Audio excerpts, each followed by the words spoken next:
Mga idol, alam niyo ba kung anong klaseng halaman ito?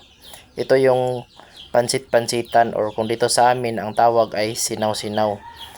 Ito yung halaman na kung saan-saan ay tumutubo mga idol. At saka sa mga hindi nakakilala ay binubunot lang ito at akala nila ay wala itong silbi.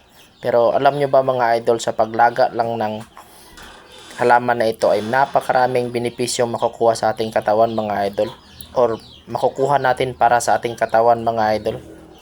Ayan o, napakalaking tulong ng ganitong halaman mga idol. Napakaswerte natin dito sa Pilipinas kasi isa ang Pilipinas na maraming ganito mga idol. Ayan o, pansit-pansitan. Ilaga mo lang ng 10 minutes mga idol, napakarami na nating makukuhang benepisyo niyan. Isa na dyan mga idol ang pampababa ng uric acid mga idol. Inumin lang natin ang ating pinaglagaan na katas. At alam nyo bang mabisa din itong pampalakas ng ating immune system mga idol? At pampababa din siya ng lagnat mga idol. At saka kung kayo ay may sugat ng matagal na hindi gumagaling mga idol, dikdikin nyo lang ang preskong dahon at tangkay ng pansit-pansitan mga idol. At ilapat mo sa inyong sugat. At yan ay mabilis na gumagaling o matutuyo. At saka mabisa din ito mga idol pampababa ng ating blood pressure. Tsaka nakakatulong din ito mga idol sa paglinis ng ating kidney.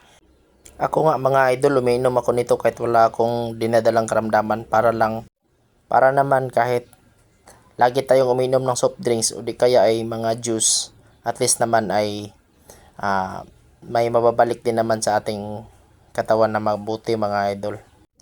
Kasi sa panahon ngayon mga idol, hindi natin maiwasan na uminom or makakakain tayo ng mga hindi healthy na pagkain mga idol.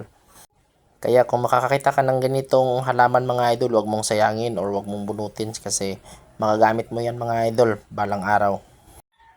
Pero kung ang dinaramdam nyo mga idol ay ayaw pa rin gumaling sa loob ng ilang araw na pag-inom nito mga idol, mas mabuti pong magpakonsulta tayo sa mga eksperto mga idol at magpa-laboratory tayo sa mga doktor. Ayan. Maraming salamat po mga idol kasi tayo ay wala po tayong alam sa mga ganyan mga idol.